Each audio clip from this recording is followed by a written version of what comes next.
Hello, my dear students. Today we are going to discuss about the making of nationalism in Europe, जो कि आपका chapter का second topic है और इन series का पार्ट थर्ड है, क्योंकि मैंने जो है फ्रेडरिक सूरो से ये सीरीज़ स्टार्ट की थी, तो इसलिए मेरे अकॉर्डिंग ये पार्ट थर्ड हो गया।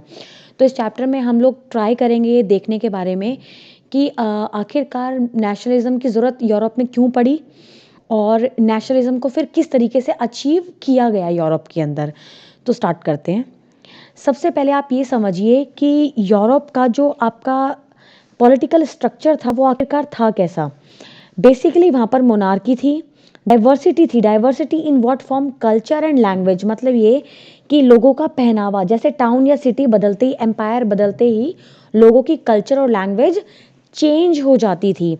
तो हम देखते हैं कि यूरोप का जो सेंट्रल और ईस्टर्न वाला पार्ट है, बेसिकली उस पर जो जिन लोगों की एक पावर थी वो थे एरिस्टोक्रेट्स आप कह सकते हो। It is aristocracy where one person is having the absolute power. तो जैसे इसके दो टाइप होते हैं, आप मोनार्की भी कह सकते हो और डिक्टेटरशिप भी कह सकते हो। तो बेसिकली वहाँ पर मोनार्की थी। तो लैंग्वेज की जगह अगर हम बात करें तो कोई जर्मन बोल रहा है, कोई मगयार बोल रहा है, कोई पॉलिश बोल रहा है, तो जगह चेंज होने के साथ साथ लैंग्वेज क्या हो जाती थी, चेंज हो जाती थी। एक बड़ा एम्पायर था जिसने वहाँ पर कैपिया हुआ था, जिसका राज था वहाँ पे, हब्सबर्ग एम्पायर, जो फैला हुआ था ऑस्ट्रिया में, हंगरी में, स्विट्जरलैंड में, बोहेमिया में, इन सभी देशों में इसका राज था। अच्छा, फिर इसके बाद हम लोग देखते हैं कि जो एरिस्टोक्रेट्स मतलब जो पैसे वाली जो आपकी क्लास थी, basically it was belong to land owners. अब ये जो लैंड ओनर्स थे ये एक बड़ा ही स्मॉल ग्रुप था, मतलब इनकी पॉपुलेशन ना के बराबर, मतलब आप ये कहेंगे ना माइनॉरिटी में है, लेकिन उसके बाद भी पावरफुल कौन है, माइनॉरिटी में होने के बाद भी पावरफुल यही लोग थे। अच्छा, ये लोग अपनी जो लैंग्वेज यूज़ करते थे, ये फ्रेंच लैंग्वेज को यूज़ करते थे आपस में, कोई भी डॉक्यूमेंटेशंस के लिए, किसी भी काम करने के लिए, अगर ऑफिशियल कोई वर्क करें या फिर किसी तरीके का कोई काम है, तो these people generally spoke French language. Majority किनकी थी, ज़्यादातर लोग पीजेंट्स थे जो कि इन लैंड ओनर्स के अंडर एज अ टेनेंट और बहुत सारा टैक्स देके फ्यूडलिज्म के अंदर कैप्चर्ड थे। अब हम दूसरी ओर अगर हम बात करते हैं वेस्टर्न और सेंट्रल यूरोप की, जिसके अंदर आपका इंग्लैंड भी पड़ता है, तो आप ये बात जानते होंगे कि इंडस्ट्रियलाइजेशन 1750s के बाद, मतलब हाफ 18th सेंचुरी के बाद इंग्लैंड में आ गया था, तो जिसका कि यूरोप के वेस्टर्न और सेंट्रल पार्ट पर काफ़ी फ़र्क पड़ा। इस इंडस्ट्रियलाइजेशन की वजह से वहाँ एमर्ज हुई कुछ नई क्लास, जैसे कि अगर इंडस्ट्रीज आएंगी तो जो पीजेंट्स है वो शिफ्ट करेंगे कहाँ पर, एज वर्कर्स और as labourers they started to work in the industries. तो उन्होंने इंडस्ट्रीज में काम करना स्टार्ट करा, तो वो वर्कर्स की तरह प्रिटेंड हुए। फिर बिजनेसमैन या फिर ओनर्स, जो ऑफकोर्स जिन्होंने जो इंडस्ट्रियलिस्ट बने, कैपिटलिस्ट बने, जिन्होंने कि इसको स्टार्ट किया है। और प्रोफेशनल मीनिंग इज, अगर लोगों के पास पैसा आएगा तो of course they will go for education, और अगर एजुकेशन को वो गेट करते हैं तो बिल्कुल वो किसी और तरीके के काम में भी इंडल्ज हो सकते हैं। मिडिल क्लास धीरे धीरे करके जब वो पढ़ती चली गई तो डिफरेंट स्कॉलर्स के आइडियाज़ इन्होंने पढ़े। जैसे आपको याद होगा कि आपने क्लास 9th में पढ़ा हुआ है कि लोगों ने जॉन लॉक के आइडियाज़ पढ़े हुए हैं, है ना, रूसो के आइडियाज़ लोगों ने पढ़े थे, और इनको यहाँ तक कि फ्रेंच रेवोल्यूशन में लागू भी किया था। तो इस तरीके के डिफरेंट आइडियाज़, जो मिडिल क्लास थी, जो न्यू सोशल ग्रुप है वो इमर्ज हुआ, उसने नए नए आइडियाज़ सीखे, तो जिसमें उन्होंने लिबरलिज्म पे बहुत फोकस किया। लिबरलिज्म एक लैटिन वर्ड लिबर से आता है, जिसका मतलब है टू फ्री, मतलब कि we don't need any kind of constant in the society to live, we want to live freely. तो इन लोगों ने दो स्फेयर में बात की। इन लोगों ने कहा कि हमें फ्रीडम चाहिए दो स्फेयर में, एक तो पॉलिटिकल स्फेयर, दूसरा है हमारा इकोनॉमिक स्फेयर। पॉलिटिकल स्फेयर में इन लोगों ने बात की कि हमें इक्वालिटी बिफोर लॉ चाहिए, कानून की नज़र में हर एक इंसान बराबर हो। एक कॉन्स्टिट्यूशन आप बनाइए ताकि एक पर्टिकुलर लॉज हो, प्रोविजन हो, जिसके अंतर्गत सभी के सभी सिटीजन्स रहेंगे देश के अंदर। उसके बाद एक सरकार बनाई जाए जो कंसेंट के बेसिस पे होगी, एक ऐसी सरकार जिसको लोगों ने बनाया होगा। ये लोग यूनिवर्सल एडल्ट फ्रेंचाइज के ऊपर ज़्यादा एम्फोसाइज नहीं करते, बट हाँ, इन्होंने ये बात कही है कि जो सरकार है वो कंसेंट के बेसिस से बनेगी। इसके बाद मेजर इशू इन लोगों का था इकोनॉमिक स्फेयर, जिसमें ये कहते हैं कि आप हमें फ्रीडम ऑफ मार्केट दो और सभी तरीके की रिस्ट्रिक्शंस हटा दो। रिस्ट्रिक्शंस का मतलब यहाँ पे है movement of goods and capital, मतलब ये बार बार आप जो इंपोर्ट और एक्सपोर्ट पे अलग अलग तरीके की कस्टम ड्यूटीज या टैक्स लगाते हैं उसे आप रिड्यूस करें, ताकि देश के अंदर जो मार्केट है वो खुलकर आ सके, प्रोडक्शन ज़्यादा हो और उसके बेसिस पे हम ज़्यादा कमा पाएंगे, और ज़्यादा कमाएंगे तो उससे एम्प्लॉयमेंट भी ज़्यादा जनरेट हो पाएगा।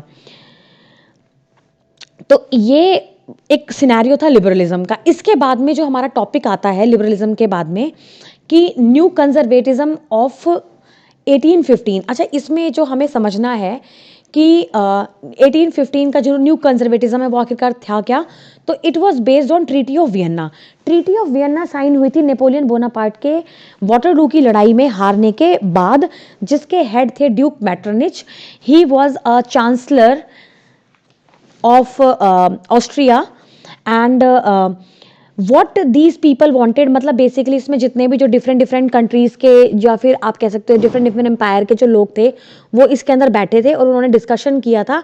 तो उनका जो डिस्कशन था वो किस चीज़ के ऊपर बेस्ड था, ये लोग चाहते थे कि आप जो कंजर्वेटिव जो हमारे आइडियाज़ हैं, हमारे जो ख्याल हैं, आप उनको दोबारा सामने लेकर आइए। अच्छा, इनके कंजर्वेटिव आइडियाज़ क्या होते हैं, जैसे ये लोग फेवर करते हैं ट्रेडिशन को, ये चाहते हैं कि हमारा जो पुराने ट्रेडिशंस है आप उनको फॉलो करो, हमारे कल्चर को फॉलो करिए, मतलब इस तरीके की चीज़ों में ये लोग बदलाव नहीं चाहते हैं। That is related to conservatives.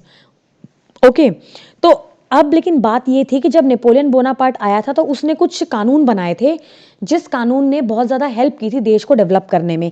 तो इन लोगों ने ये कहा कि हम नेपोलियन बोनापार्ट के सभी लॉज को अंडू करना चाहते हैं, लेकिन हम कंजर्वेटिज्म को वापस लाएंगे, लेकिन एक नए सिरे के साथ। और वो नया सिरा कैसा होगा, हम मॉडर्न आर्मी को एक्सेप्ट करते हैं, क्योंकि देखो अगर आर्मी होगी तो देश में अगर कोई वॉर की कंडीशन आती है तो हमारे सोल्जर्स अच्छे से काम कर पाएंगे। अबॉलिशन ऑफ फ्यूडलिज्म, ये लैंड ओनर्स और जो पीजेंट्स के बीच में कॉन्फ्लिक्ट होते हैं हम उनको खत्म करने की कोशिश करेंगे, ताकि लोग देश में आराम से रह सकें। और अलग चीज़ एक ये कि एडमिनिस्ट्रेटिव सिस्टम जो है वो स्ट्रांग होना चाहिए, एफिशिएंट होना चाहिए। कुछ ब्यूरोक्रेट्स, कुछ हम पॉलिटिकल ऑफिशियल्स को हायर करेंगे ताकि हमारे देश को अच्छे से चलाया जा सके। पावर का थोड़ा बहुत डिस्ट्रीब्यूशन होना ज़रूरी है। हाँ, पावर एक राजा के हाथ में रहेगी, लेकिन फिर भी वो कुछ पावर को डिस्ट्रीब्यूट कर देगा अलग अलग डिपार्टमेंट में, ताकि देश को अच्छे तरीके से चलाया जा सके।